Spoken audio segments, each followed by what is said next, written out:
నెల్లూరులో భూ బకాసురులు రెచ్చిపోతున్నారు. మంత్రి నారాయణ ఇలాకాలో ల్యాండ్ కబ్జా కలకలం రేపుతోంది. 20 కోట్ల రూపాయల విలువైన ప్రభుత్వ భూమి అక్రమార్కుల పాలైంది. యథేచ్ఛగా ప్రభుత్వ భూమిలో 14 షాపుల నిర్మాణం చేపట్టారు. ప్రభుత్వ ఆస్తులు కబ్జా చేసి కబ్జా రాయిళ్లు కోట్లకు పడగలెత్తారు. ఇంత జరుగుతున్నా మున్సిపల్ ఇరిగేషన్ అధికారులు ఏమాత్రం పట్టించుకోలేదు. Nellore city Prakash Nagar stone house Pet నుంచి వుడ్ హౌస్ సంఘం వరకు వెళ్లే మార్గంలో కేటుగాళ్లు కబ్జాకు తెరలేపారు.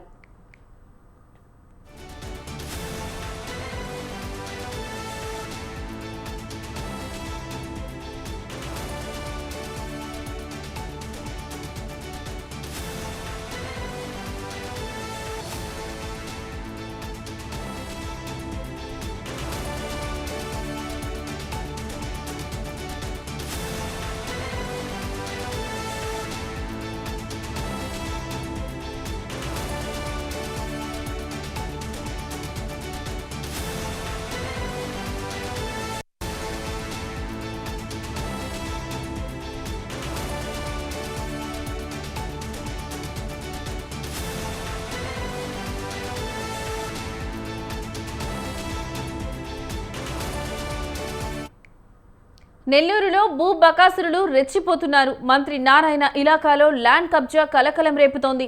20 కోట్ల రూపాయల విలువైన ప్రభుత్వ భూమి అక్రమార్కుల పాలైంది. ఇక ఇదే అంశానికి సంబంధించిన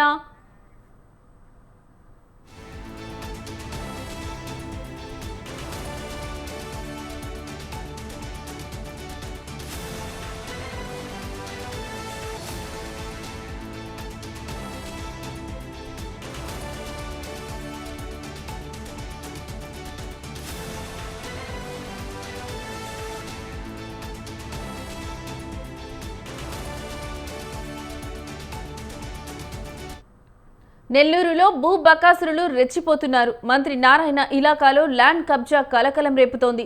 20 కోట్ల రూపాయల విలువైన ప్రభుత్వ భూమి అక్రమార్కుల పాలైంది.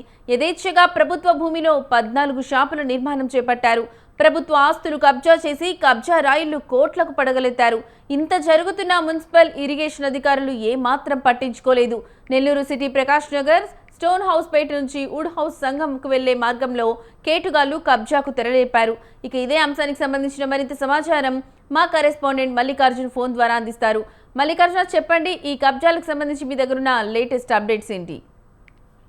Good morning Lakshmi. అయితే మంత్రి ఇలాకాలో నెల్లూరు సిటీకి సంబంధించి అయితే ఎన్నడూ లేని విధంగా భారీ మెజార్టీకి అయితే మంత్రి నారాయణని నెల్లూరు నగర ఎమ్మెల్యేగా తొలిసారి ఎమ్మెల్యేగా ఆయన గెలుపొందారు. అయితే ఆయన ఇలాకాలో అయితే భూ కబ్జా అయితే జరిగింది. అయితే నెల్లూరు మున్సిపల్ కార్పొరేషన్ పరిధిలోని ఇరిగేషన్ స్థలం అయితే గతంలో వైసీపీ అక్కడ ఇరిగేషన్ స్థలంలో ఆ రోడ్డు వేసి అక్కడ స్థానిక ప్రజల కోరిక మేరకు అంటే అక్కడ ఉన్న వాణిజ్య సముదాయం అంటే మొత్తం పప్పు దినుసులు కానీ అలాగే నెల్లూరు జిల్లాకు సంబంధించిన కానీ కేంద్రానికి సంబంధించి పప్పు దినుసులు వంట నూనె అన్ని మొత్తం ఆ స్టోనస్పేట పప్పుల వీధి ప్రకాష్ నగర్ మీదుగానే ఆ ఆత్మకూరు బస్ స్టాండ్ అని పిఎస్ఆర్ బస్ స్టాండ్ కి వెళ్లే మార్గం అనమాట.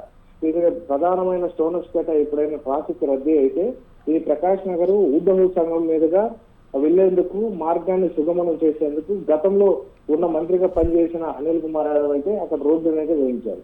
అయితే కూటమి ప్రభుత్వం అధికారంలోకి వచ్చిన తర్వాత వైసీపీలో ఉన్న నేతనే టీడీపీలోకి వచ్చి టీడీపీలోకి వచ్చిన తర్వాత తమదే రాజ్యం అన్నట్టు ఇష్టారాజ్యం. ఎందుకంటే గతంలో వైసీపీ పాలన మాత్రం ఆ రోడ్డు ఆక్రమించేదానికి అవకాశం లేదు. ఎందుకంటే మంత్రి అనిల్ కుమార్ యాదవ్ ఎందుకంటే ఇరిగేషన్ స్థలం సంబంధించి కాలం ఉంటే ఆ కాలాన్ని ప్రజల కోరిక ప్రజలకి అర్థము రోడ్డు వేయించడం ఉంటుందో ఎందుకంటే ఇంకా అక్కడ వారి ఆటలు సాగవని చెప్పి ఎప్పుడైతే కూటమి ప్రభుత్వం అధికారులకు వచ్చిన తర్వాత వైసీపీలో ఉన్న వాళ్ళే టీడీపీలోకి రావడం అలాగే అక్కడ దాదాపుగా 100 నుంచి 120 అంకణాలు స్థలం ఉంది. అయితే ఇరిగేషన్ సంబంధించి దాన్ని షాపింగ్ కాంప్లెక్స్ లో కట్టేసి దాదాపు 12 షాపులు కట్టారన్నమాట, 2 ఫ్లోర్లు. అంటే మొత్తము ఇది అంతా నెల్లూరు నగర మున్సిపల్ కార్పొరేషన్ సంబంధించిన అధికారులకు తెలిసే జరిగిందని చెప్పవచ్చు. ఎందుకంటే పలుసార్లు కూడా స్థానిక ప్రజలు కూడా పిఆర్జిఎస్ సంబంధించి అదే ప్రజా వేదిక సంబంధించి గ్రీవెన్షియల్ అయితే పలుసార్లు కూడా ఫిర్యాదులు ఇచ్చినా కూడా తూతూ మంత్రంగానే చేసి అది కన్స్ట్రక్షన్ స్టార్టింగ్ నుంచి ఇప్పుడు ఎండింగ్ అయ్యి షాపులు కూడా ఓపెన్ అయ్యే పరిస్థితికి వచ్చింది. అయితే ఇప్పటి వరకు దాదాపు 20 కోట్ల పైన సంబంధించి అయితే మొత్తం కబ్జా చేసినా కూడా అధికారులు కూడా నిమ్మకు నేరెత్తినట్లు గౌరవిస్తున్నారని కూడా స్థానిక ప్రజలు అంటున్నారు. అయితే నిరుపేద ప్రజలు ఎక్కడైనా చిన్న పూరి గుడికి వేసుకుంటే దాన్ని రైట్.